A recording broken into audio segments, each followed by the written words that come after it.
Welcome to MHTV, everyone. We're really pleased to see you with us tonight. And we've got a really good subject. We're going to be talking about children's well-being, particularly through their own voices, which is a really important part of us to be able to understand mental health across the age range, but particularly looking at children's well-being, which is something that's been in the news such a lot.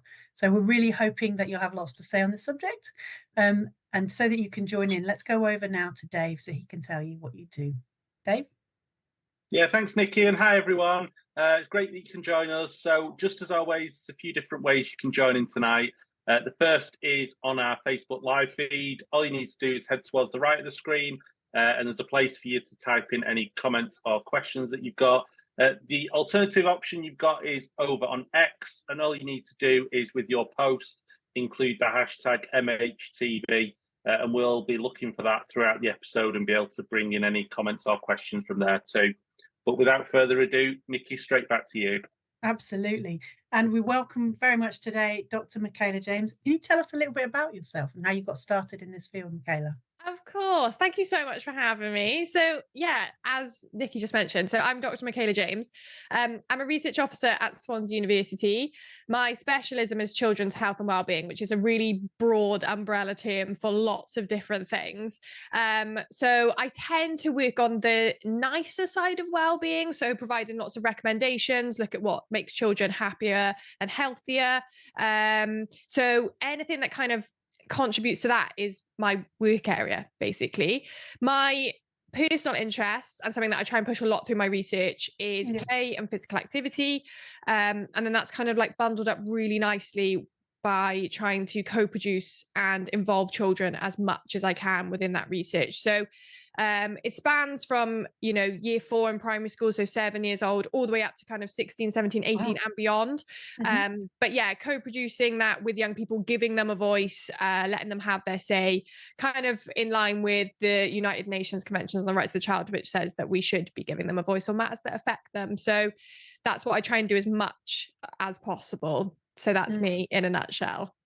It sounds like really interesting and exciting work, particularly that co-production aspect, which is something which is a really important part of mental well-being generally. I guess, I wonder if you could tell us a little bit about kind of the absolute nuts and bolts of what you do. So how we hear children's voices, because often they are overlooked, and why we don't. What's going on there? Yeah, it's a thing that I get quite frustrated with sometimes. So I think everyone has infinite value. I think everyone has something to contribute to the conversation. And I think that's especially the case with children and young people. I think they're omitted from the conversation way too much. I think that they should be involved in big decision making as well, and not just on like a micro level in their sort of homes, schools, communities, but also on a much bigger kind of policy level too. I think we've seen that really obviously with the pandemic. So in 2020, obviously we went into a period of lockdown, school closures, and that all just happened to children without them being able to have a say. And, young people that were having a really pivotal time in their lives in terms of exams, all of that was sort of their autonomy in that situation was taken away from them, and they just had to do what was presented in front of them, which often left them feeling super anxious, unclear. And for lots of them, that's still quite the case. I think that's left quite a mark on them. So for me, it's kind of amplifying their voices and giving them platforms in which to do that. So in my role as a research officer, one of the ways that we do that, so I run a pan-Wales primary school network called Happen.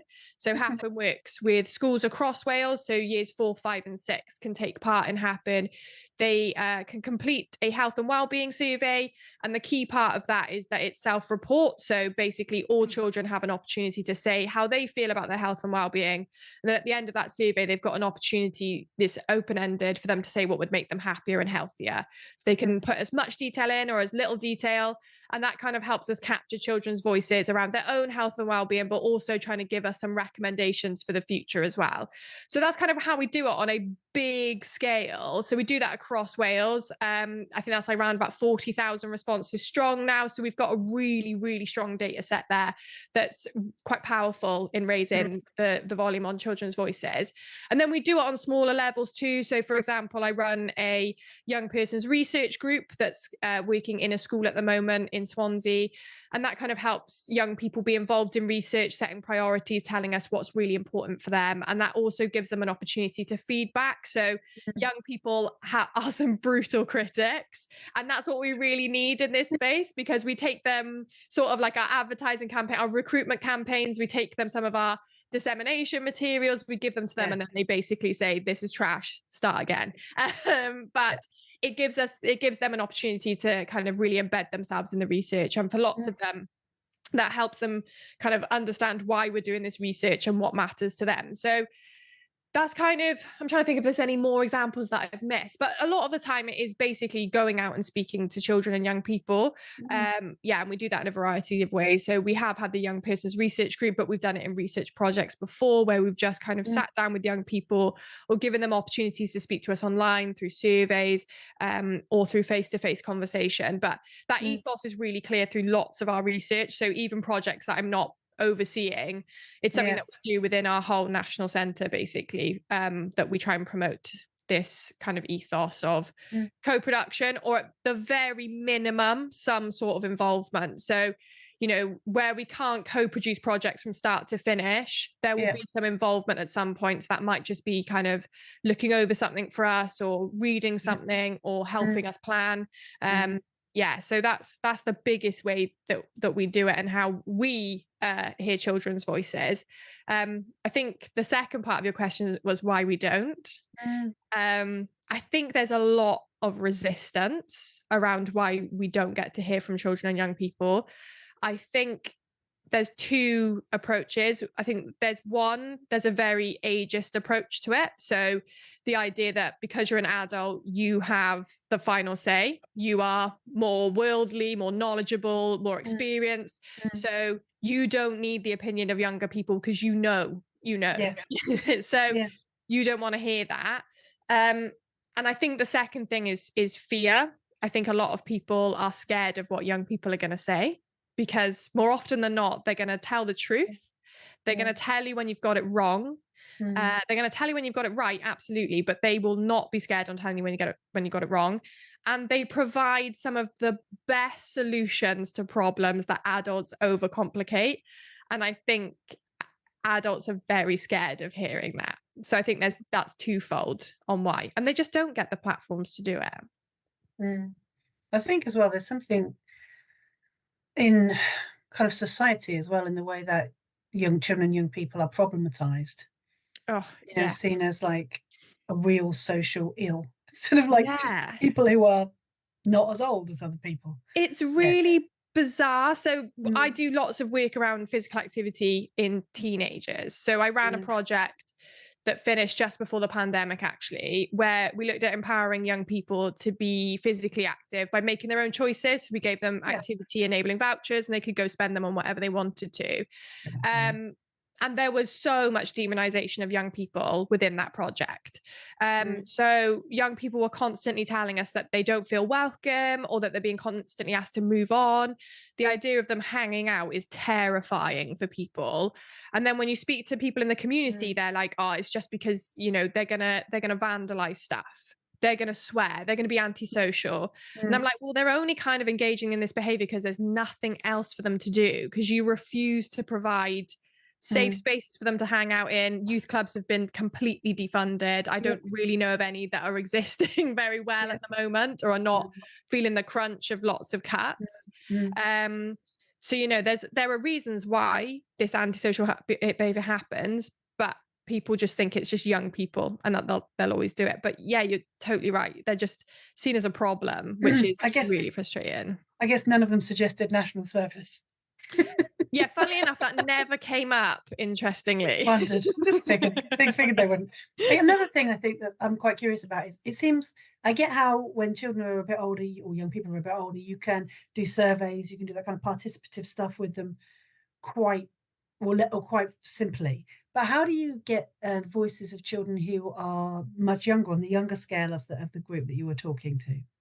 Yeah, that's a really interesting point. And again, I think the further down the scale you get in terms of age, especially in year groups, I think the more that they are ignored from the conversation.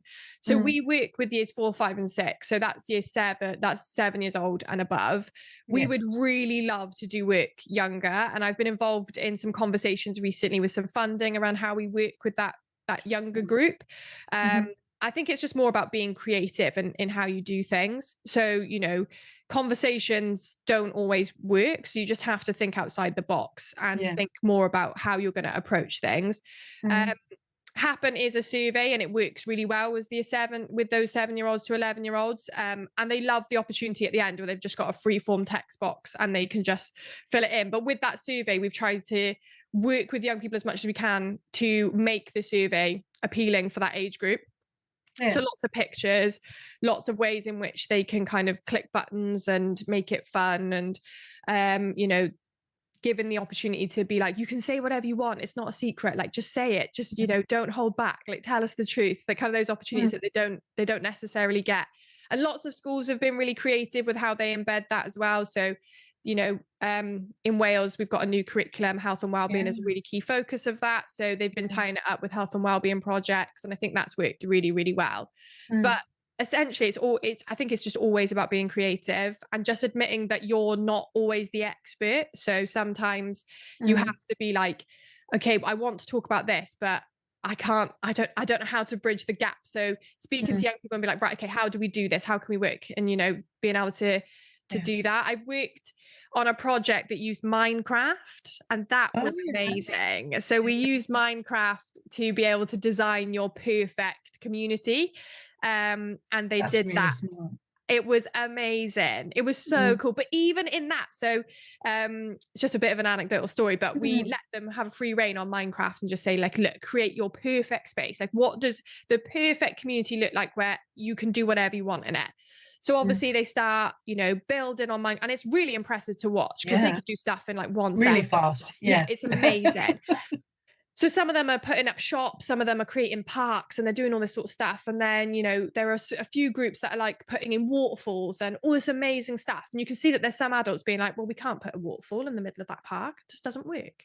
And you can see them already being like, well, that's a silly idea. You can already see that some people just can't get their head around the fact that, you know, in my creativity. It's the creativity. And it's like, they're not asking for you to put a waterfall in it, you know, it's maybe there's a creative way that we can work around to make that a reality. But so those creative ways are amazing at not only just being completely fathomed by what young people can do so quickly, but also just kind of seeing the realities in which they want to live. And but there is something, isn't there? I think we kind of lose a playfulness, a spontaneity sometimes, particularly if we've got our research heads on or our practice heads on. Instead of thinking, actually, this person's communicating to me a need for biodiversity, beauty, adventure. It's like, we have a waterfall. No one said that. No one said, put the Victoria Falls into my local park. No one said that. Exactly. I think you're totally like, people lose the playfulness. Absolutely. We see it quite a lot with secondary school, in that play is just completely thrown out. Like, play doesn't exist. So when we did that research project before the pandemic, so that the activity voucher was called Active. And one of the key findings from that was that teenagers are not asking for sport. What they're asking for is play. So they're asking for lots of unstructured fun and social activity, and that's what they want to do. And they want to do that in school. They want to do that in their communities. And it's kind of like, that's how we can respond to what they really, really want. But you communicate that and people are like, yeah, but teenagers don't play. That's, you know, play stops when you're in primary school. And I think that's switching so many young people off activity. And then I think it's having this long lasting impact into adulthood, where we are then like, well, I don't play as an adult. But it's so important. Like, this is something I could talk about for weeks. I love play. I think it's something we should all do. You know, I mean, it doesn't have to be kind of the playground play that you see. It can be things like just going out in nature, walking, you know, trying to just do stuff basically, you know, finding ways to do it creatively, using your hands, just kind of anything that's unstructured, intrinsically motivated, and just gives you a lot of joy. But I think it's because a really important skill, that's what I find really hard. You know, it's a graduate capability, isn't it? The ability to problem solve, let's think outside the box, self-soothe, all that stuff is a key part, isn't it? That mental flexibility, the agility, the able to sort of be able to find different ways through issues and absolutely. But it your own almost difficulty. it almost feels but it almost feels like as soon as you turn 13, they're like, well, you've done that now, you've ticked that, good, you got that skill, right, okay, move on to your exams now, like we've done that bit of your life. But like, imagine that we just existed like that all the time, how much more happier we'd all be, how much communities we'd all be better at problem solving later on in life, and you know, just being more active, generally speaking. It's I think people try and train it in later. That's what I find really extraordinary. It's like you block it and then you try and train it in people that you've made rigid and self-conscious. And it doesn't make any sense, does it? So it makes no sense. Being natural. Anyway, I think we're digressing. But I guess one of the things as well I'd like to talk to you about is you know, you were really bringing up in your article, which we'll be tweeting out. When I say tweeting out, I mean David would be Xing it, if that's what you call it. I never know what we call it anymore. Do we call it Twitter? Now I've said Xing it out loud. I feel very uncomfortable with that, and I wish I hadn't. But you were talking a lot about mental health, of the well-being and mental health of children and young people, predating, or issues with that predating the pandemic. And I wondered if you could talk a little bit more about that, because a lot of people have this real understanding that children's mental health and their well-being, their general thriving is poor, particularly when you look at what's happening in the rest of Europe. We're not doing well. And then I think sometimes it's getting badged onto COVID without actually the context of that. I wonder if you could enlighten us. Yeah, absolutely. So I think COVID has sort of been this like rubber stamp to be like, oh, this is when things got bad, you know, because I think it makes a lot of sense for everyone in their minds to be like, oh, of course, that was an unprecedented situation that was definitely going to have an impact on mental health and well-being. But we ran some research around responses that we'd had to happen from 2016 up until 2022. So this big span of 6 years.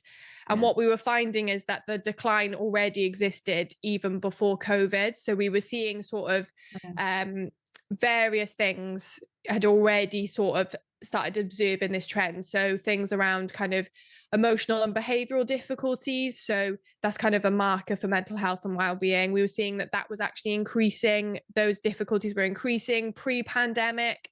We were seeing that things like being able to swim and ride a bike were decreasing prior to the pandemic. We were seeing like quite a lot of things that we thought would be attributed basically to the pandemic had this trend observed way before. So basically our findings showed that I think that decline has always existed, and we need to actually look at what caused that decline from that point. I think this decline has historically existed way beyond 2016. I think this has been a decreasing decline for a long time. I think so. I don't dispute that COVID had some sort of injection into that. So I think it might have increase certain things a little bit more. So for example, one of the things that we saw during the kind of lockdown period was that things like sugary snack consumption increased. So unhealthy dietary behaviors was something that started to become a bit more common. So there are certain things that might have been heightened by the pandemic, but all of this stuff was ongoing, you know, even prior to that. So the kind of short story of it is that the pandemic isn't the reason. And also we can't assume that because the pandemic is over, that things will just return to normality. It's trying to identify like what interventions and what approaches we now need to take to sort of disrupt that decline. So looking at things like, you know, the swimming and bike riding, for example. So we have those questions in Happen as a measure of physical literacy. So physical literacy being kind of the confidence, the competence, and the motivation and knowledge to be active. So we use swimming and bike riding as kind of a bit of a way of predicting that. So your ability to ride a bike will kind of assume your physical literacy. So, you know, because we're noticing that that's on such a decline, you can also kind of mark that up alongside funding cuts and things like schools not prioritizing or not having access to things like cycling proficiency schemes, or you know, the swimming thing is, you know, not having those free swim sessions, or swimming pools closing, or, you know, all of this sort of stuff. You can kind of build a picture up of the last kind of 10, 15 years of all this stuff that sort of started to come to a head and is starting to like really be seen in young people's health and well-being.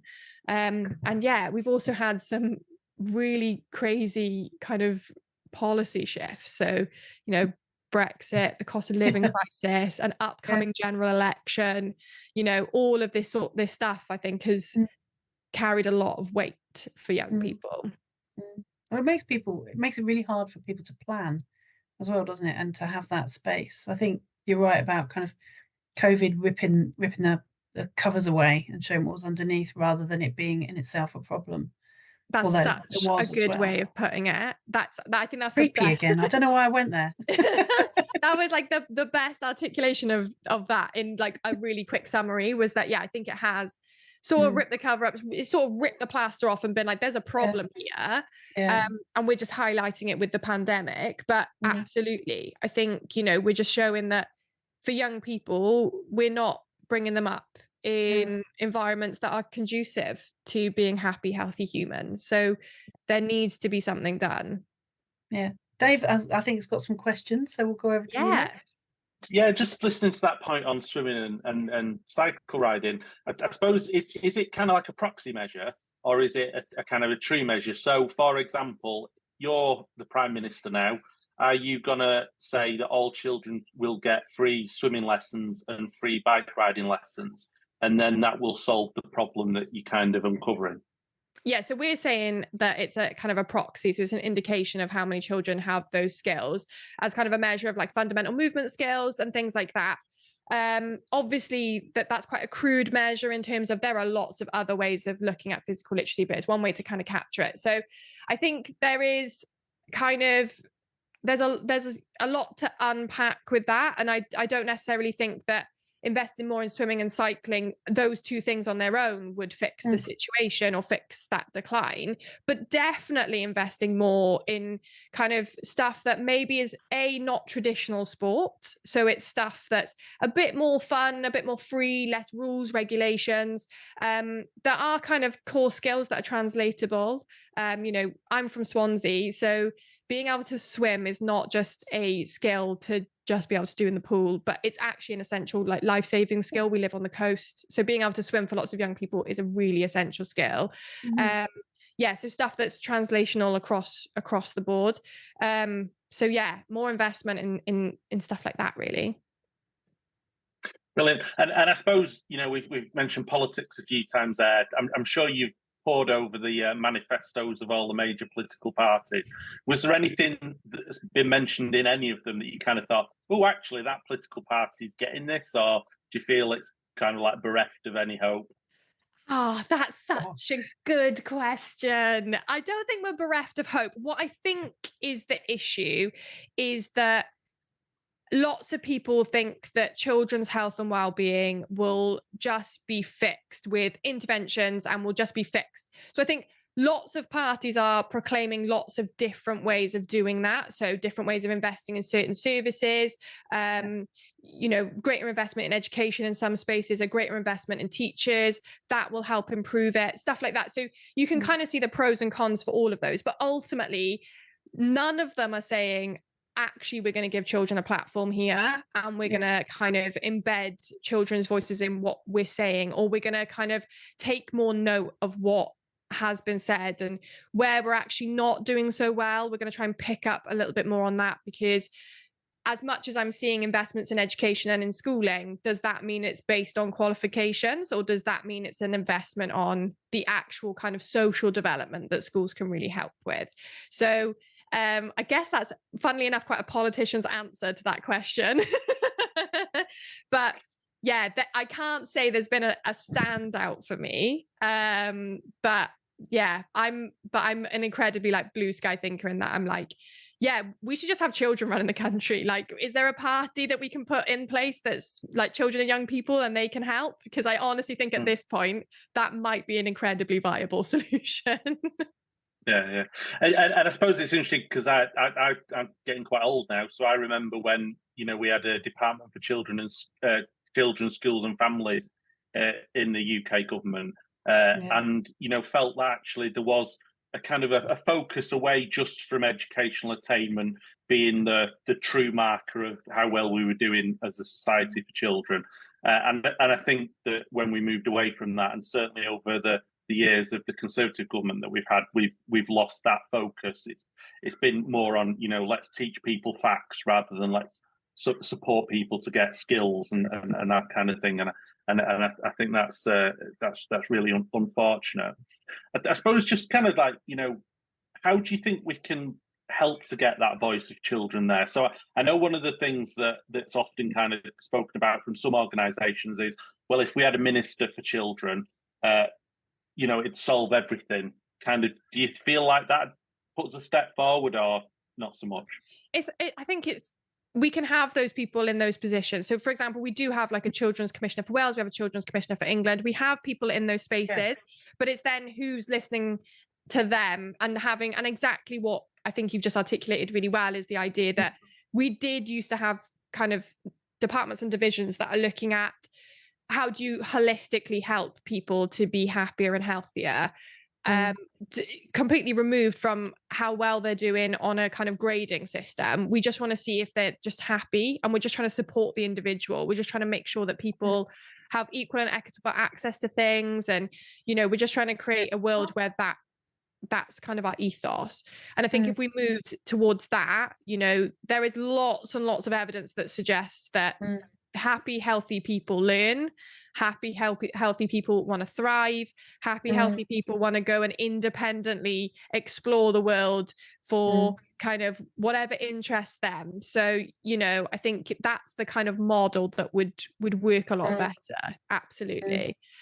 Take the pressure off the attainment side of things, stop trying to grade everything about someone's life, because that makes things really difficult. I think that's another thing why people are so scared of play, is because you can't quantify it. You can't say, oh, you're really good at playing.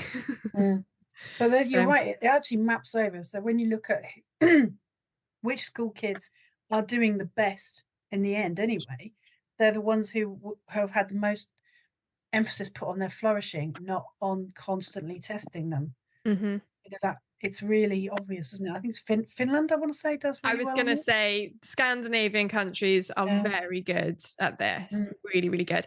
They also have, I actually went to the play conference in Glasgow last year, and they have some really phenomenal approaches to risky play as well. So the idea that you can just, like, some of the examples of the most British questions at the end were, how did you get health and safety approval for this work? But it works. They have some of the happiest, healthiest people that are absolutely thriving. So we only need to look to them. There is something I think that you've been talking about around management of, or self-management of risk, and of children learning to navigate their way through things which aren't straightforward. And that's that feeling of competence, whether it's physical competence or emotional competence, is really important. And we've done a lot, I think, to undermine children's ability to do that. And I think that is one area perhaps where kind of school closures over the pandemic have really impacted. I do have a couple of questions come through. One is absolutely, One is, and I particularly like the fact that it's got an emoticon of a head exploding. Oh, amazing.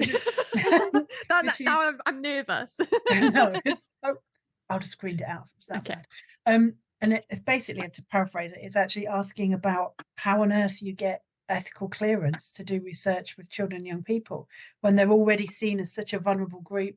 how do you even get that happening with it in less than a year? So we get ethical approval through the university.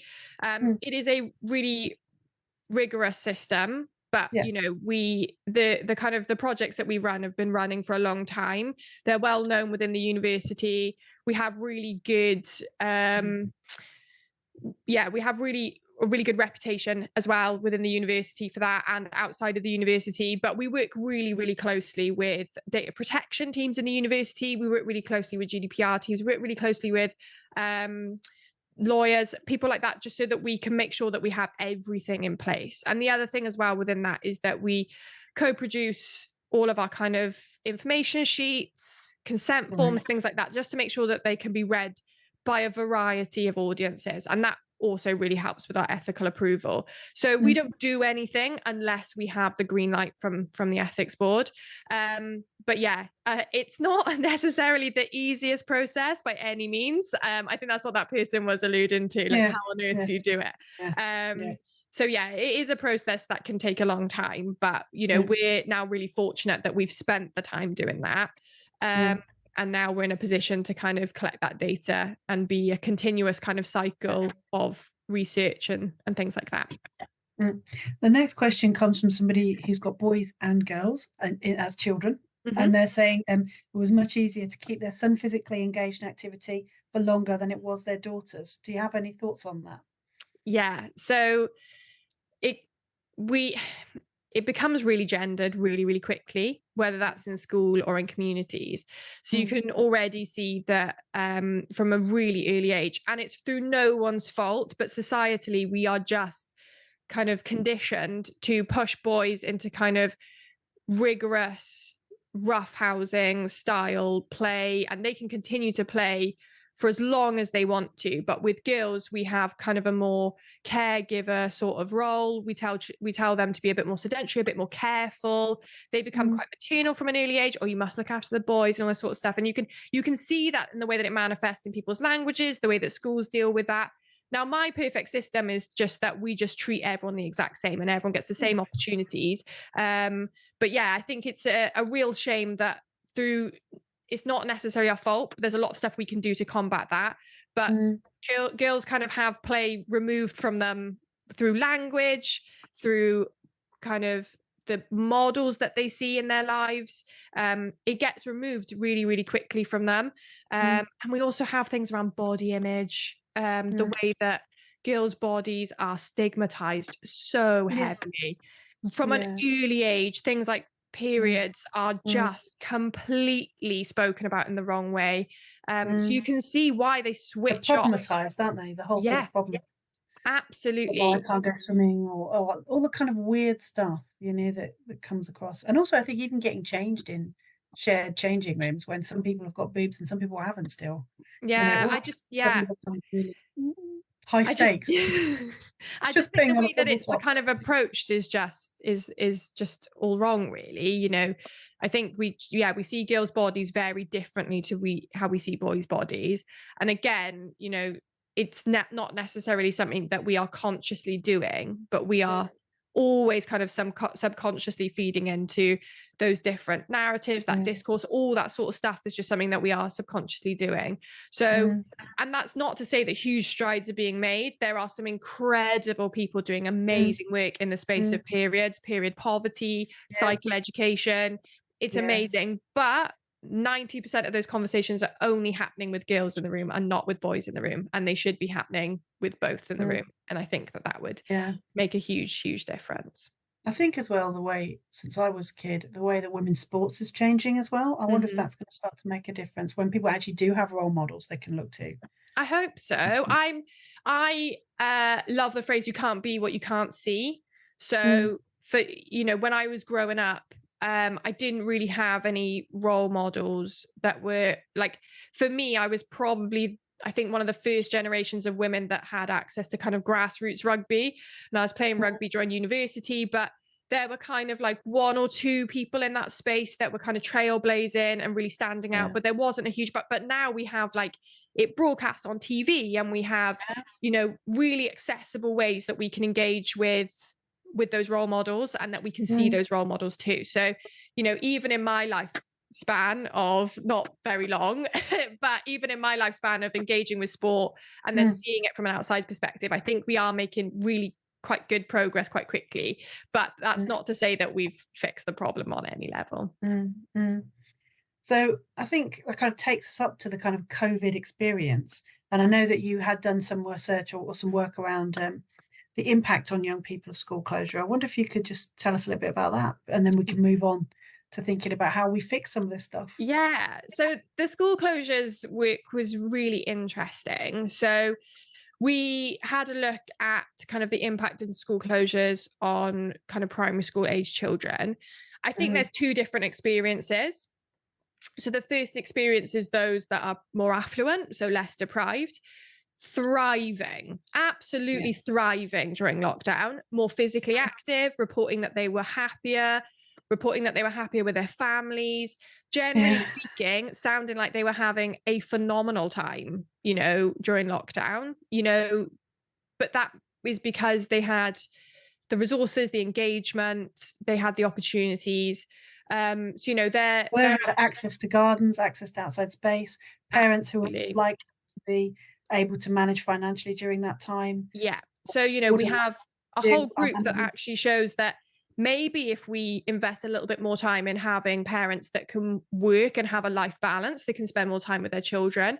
Maybe if we invested in systems that kind of gave children more opportunities to explore the world and do that with people that they love, then we can create this really amazing system where they thrive and are reporting that they're happy and healthier.